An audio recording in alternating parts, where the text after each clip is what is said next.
And I'll tell you, the car's looking really good.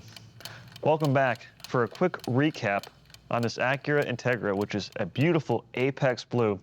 I showed you how to wash the wheels and tires, how to properly wash the paint, and then how to dry the vehicle while applying a graphene coating wax. Now, the last thing that I like to do when I wash a car is I like to clean the door jambs, because that's an area that most people overlook. So when you look at the car right now, it looks phenomenal, and a lot of people wouldn't even pay attention to the door jambs. But with me being a car guy with attention to detail, plus I really enjoy doing this, I actually find it therapeutic, believe it or not. When I open the door or the trunk or even the hood, if the door jambs are dirty, that drives me nuts. So I can use very quickly and easily something like a graphene detail spray, spray and wipe with a microfiber towel, clean the door jambs so they look as good as the rest of the vehicle. That way when I'm opening the door, I'm not seeing unsightly dirt and grime and anything else, because I just spent the last hour taking care of the rest of the car. So finishing touches like that, they really play an overall big picture result in how the car turns out. And one thing I like to do as well, I'm a car guy, so I often install aftermarket parts. So if I have the hood popped on my car, let's say I have a really nice polished intake, or maybe you have some custom headers or custom valve covers that are painted. You can use the same product just to quickly touch that up and make it look great. Or the underside of the hood, if that gets dirty, to touch that up as well. And also too, you can take this opportunity to check the oil, make sure everything's nice and tight. It's just good maintenance overall. So after I do the door jambs, which I'll tell you, one thing that a lot of people forget when they do the door jambs is the actual door itself. So if you clean the door jambs, but then the door, the inside skin of the door is dirty, well, you shut the door, water runs through when it gets wet or when it rains, and then it takes that dirt and it puts it back in the door jambs.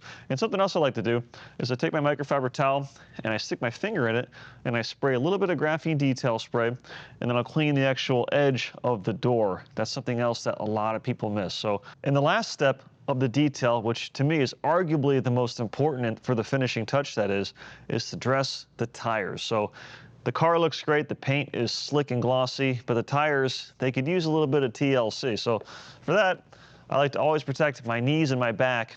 So doing so, I use a really high quality knee and back mat. And the reason why is because if I'm sitting on the hard ground, well, that's not going to exactly be comfortable.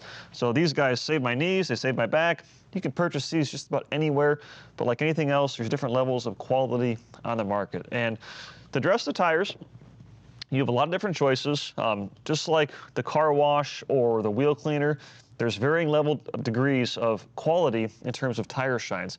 I tend to avoid the ones that are solvent-based and instead choose the ones that are water-based, or preferably a graphene tire shine. So a graphene tire shine will actually rejuvenate the tires by replenishing any lost UV inhibitors and natural rubber conditioners to keep the tire nice and flexible, and also to prevent it from turning brown. So if you recall earlier, I showed you how to clean the tires. Well, this is when you protect the tires. So there's a couple different ways to do this. For low profile tires like this, I'm not a fan of using round tire applicators. And the reason why is because as I apply it, I'm going to be putting tire shine on the rim, and that's working backwards. So I like to use a dual action trim and tire applicator sponge that's actually shaped like a rectangle, and it has these sharp 90-degree edges. And the benefit of this is I can apply the tire shine and get right up against the lip of the rim without applying any tire shine to the rim itself. If you have large SUV tires, you can apply the tire shine directly onto the tire by spraying it on. But for low profile tires like this, I like to apply it directly to the applicator pad.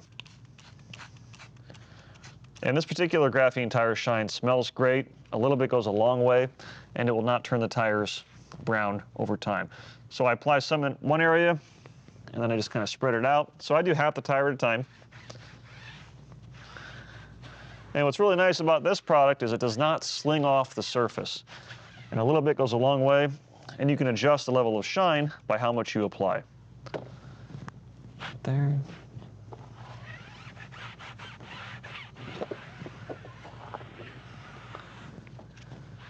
And like I mentioned, besides protecting the tire, it also makes the tire look great.